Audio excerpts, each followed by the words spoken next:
second to last session on today's stage. Keep in mind that there are other sessions going on, so you feel free to jump around between stages during breaks. And of course, we will have a wrap-up session at the end of the day. Hope to see everyone there.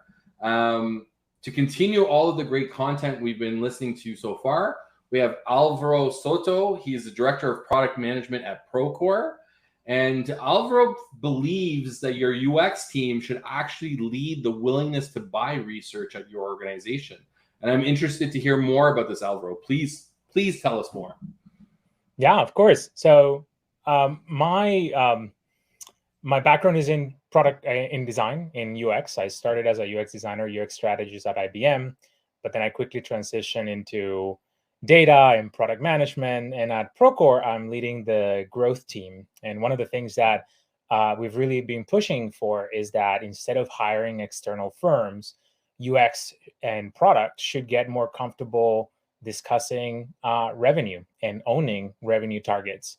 And so part of this hot take is just about breaking down the fear that product and the product organization in general should not be measured by how much revenue they need to bring to the company. In fact, I think that once you start on product-led growth, that is the main thing that you need to consider, and UX needs to get good at, including incorporating that type of research in their day-to-day practice. And so maybe just a little bit of introduction about myself. I mentioned I'm a director of product management for growth at Procore.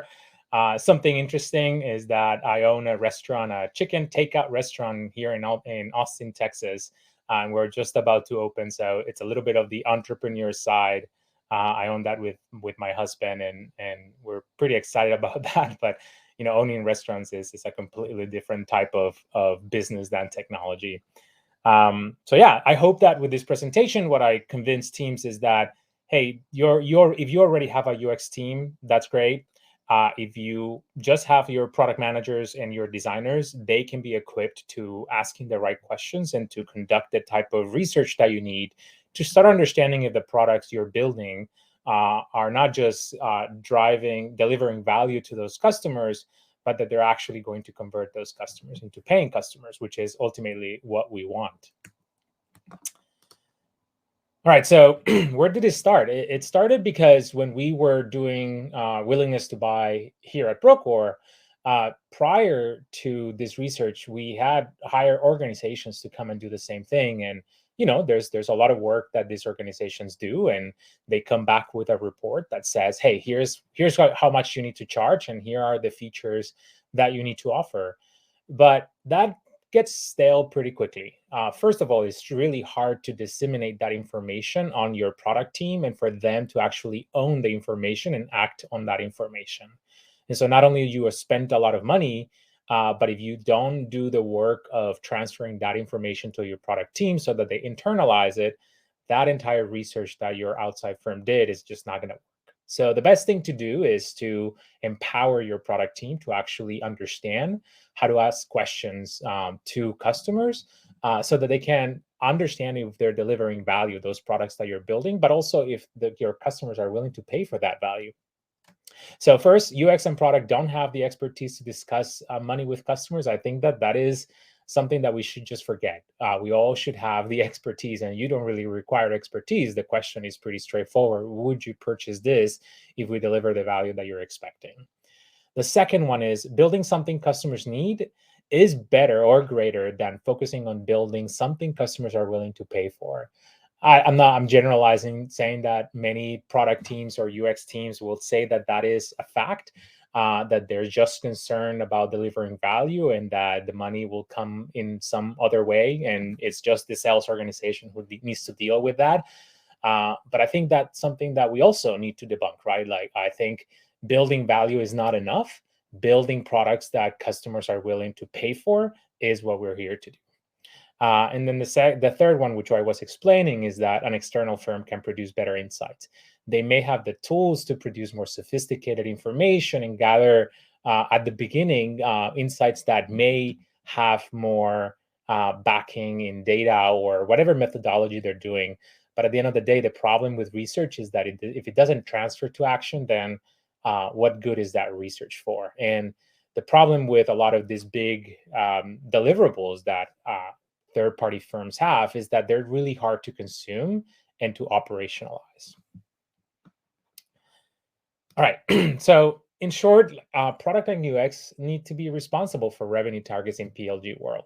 I think that I strongly believe that that is the case. I strongly believe that is the case of my team, for example, that we need to get good at discovering and testing willingness to buy research, because it's no more than we own just KPIs of engagement. Yes, we still do own those KPIs. We own the funnel, acquisition targets, activation targets, and we may own conversion targets, right? So we own PQL conversion rates, but we still, as a practice, we don't own the amount of revenue that we're going to be bringing. And I think that that needs to change. If there's an e-commerce portion of your product and you have that e-commerce and its product-led growth, the product and product marketing organization, I'm talking about product at large, need to own that revenue that comes through the e-commerce portion of your business.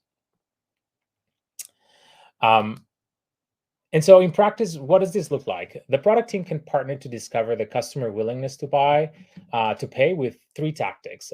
This is what we've implemented before, and I think it works pretty simple. Like, I'm not here to kind of give a framework on how to do that. I think that there's many resources that you can go and read and take a look at to empower your team to ask the right questions. But I would break down in 3 phases. The first one is that we need to build understanding of the jobs to be done and then pain points your customers have, right? So this is probably, hopefully, many of you are already doing this. Many of you already have a jobs to be done framework or have a framework to understand what are the 3 key pain points that your customers have, that when they think about buying software, your product comes to play in that competitive market where they need to make a decision on which company is going to solve those 3 pain points. So clarify what are those first.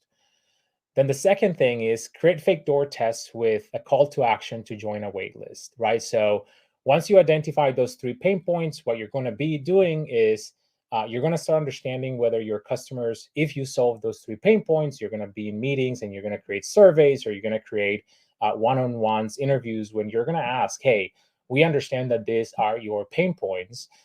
If we were to solve those pain points, are you willing to pay for this solution? So now that is the least helpful questions, right? Because if you ask somebody, are they willing to pay for something?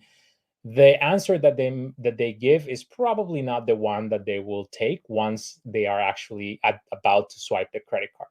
But it at least gives you direction whether you're solving the right thing. This is all you want to do in point 1. In point 1, if you ask somebody, are you willing to pay for this? You at least are giving them a way to say, honestly, if what you're solving is valuable. So you don't really care that much about how much, although you could also add that. You could also have them say, are you willing to pay for this? And then another question that follows up to that is, what is the price point in which this starts to become too expensive, right? And so you're going to offer ranges of what you think your product could be, how much you can charge for. And then you're going to understand, when do they think it starts to become too expensive to solve that solution. Ideally, they're so excited about solving that solution that they're going to be very honest about, hey, I think I'm willing to pay about this amount of money if you really solve those problems. And you're going to hear a lot of, well, if you really solve that, which is imagining that is a vision, I would definitely pay for it. And that's when you know that you're in the right direction. But getting better at that would be to start actually testing whether they are in the wild, without you in a meeting, if they're actually going to take an action that gets closer to that decision. And one of those is creating a fake door test with a call to action to join a waitlist, right? So maybe you don't have your e-commerce set up already, but you can create a page that shows all your features, all your bundles. And then if they're interested, they're going to add their email so that you can tell them when those features are ready. So instead of a pay button or add your credit card button, you just have a big button that says join waitlist. I think that is a growth hack exercise that many companies have done in other methods, in other ways of growing their business. And this is a perfect opportunity to use something like that. Not only you're testing their willingness to pay by measuring the action of joining a waitlist, because you have to give them the emails, but you're also collecting emails that then you can use to target once you actually build your product. The third is to ask customers to pay to be an early beta tester, right? So if you don't have your product and your e-commerce, there is no wrong in asking them to pay to be an early participant of your beta program. So you can say is exclusive. We just have about 100 customers or 50 customers. And for those who are willing to pay X amount of money, we are going to add them to that beta program. So those are 3 tactics. I'm sure there's many more that you can implement, but the whole idea is that these are all product tactics. You don't need sales organization to do this. You don't need many other resources. Is product and UX who needs to come up with these tactics to evaluate willingness to pay. All right, so the takeaway, the product team needs to own revenue goals. That's the main thing. And when we own revenue goals, then we have to understand how to get to those targets. So not only we need to understand, are we building something valuable and we're going to drive engagement and all of those KPIs that we're used to measure, but are we actually going to convert that usage into money? And it just makes sense that the product team owns the research to achieve these goals. All right, so with that is just the Q&A. I hope that that was helpful to you all. Awesome, Alvaro. Super interesting presentation. We have about 3 minutes, so I think we can squeeze in a couple of questions while we're at it. Maybe before we start on the business stuff, what kind of chicken restaurant? It's a takeout with roast chicken and sides. Like rotisserie chicken. Yes. So my background is Portuguese. My parents are from the Azores, and like that's the go-to Portuguese takeaway is rotisserie chicken with rice and veggies and sides. So I'll have to check that out. I love Austin. You know when you get to Austin. Yeah, I'm there often, so I'll check it out next time I'm in town. Cool. Listen, one of the things that stuck out at me was this idea that product people, UX research people, whatever category you need to get over this. Like, I think it's an uncomfortableness talking about money or monetization and asking those questions. Is that what you were alluding to? And how do you help them get over that? Well, I think, I think when you have a sales-led motion where you don't have product-led growth, revenue is a little bit too distant from product because it's a lagging indicator. If we measure the product team by how much money sales can convert into actual money for the company and growth, and we don't know if we're building the right thing. So for a long time in sales, B2B, sales-driven organizations, product has been just kind of detached from that revenue target. And so we got very uncomfortable at talking about money because we just don't have to.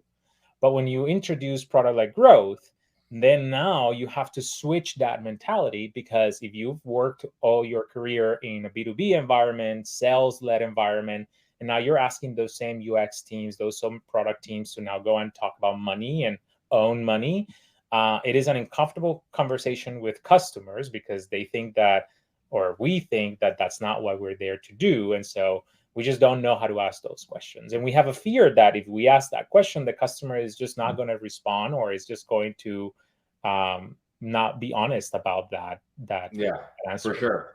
Well, that's a good segue into the next question, which was related to your comment around, third-party vendors are going to do a better job, right?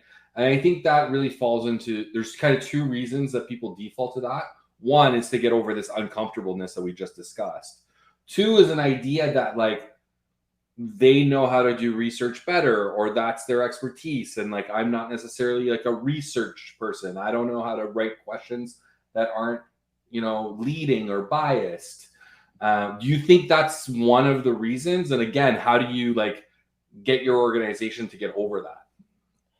Well, I mean, there's so many resources to write good questions. Like even SurveyMonkey will just tell you the right questions to ask customers and rephrase them correctly. So yes, you need to, if you're sending a survey, you need to ask the right questions. If you're interviewing, you need to ask the right questions, that they're not leading questions. But I'm starting from the basis that a product organization and a UX organization at least know how not to ask biased questions. Now, how do you determine ranges of price? That is a little bit different, but that's not what you're not trying to come up with a number. Hey, our product should be at $300. You're trying to come up with customers' intent to purchase if that product existed. And you're trying to get very accurate at that. And to do that, you need to include that research in a continuous research practice. And so when you think about organizations externally, you're not going to do that continuous, because that's going to probably cost you a lot of money. And so you probably want to bring a lot of that practice in-house, and you don't need to be as sophisticated to include on your daily practice of research some of those questions about willingness to pay.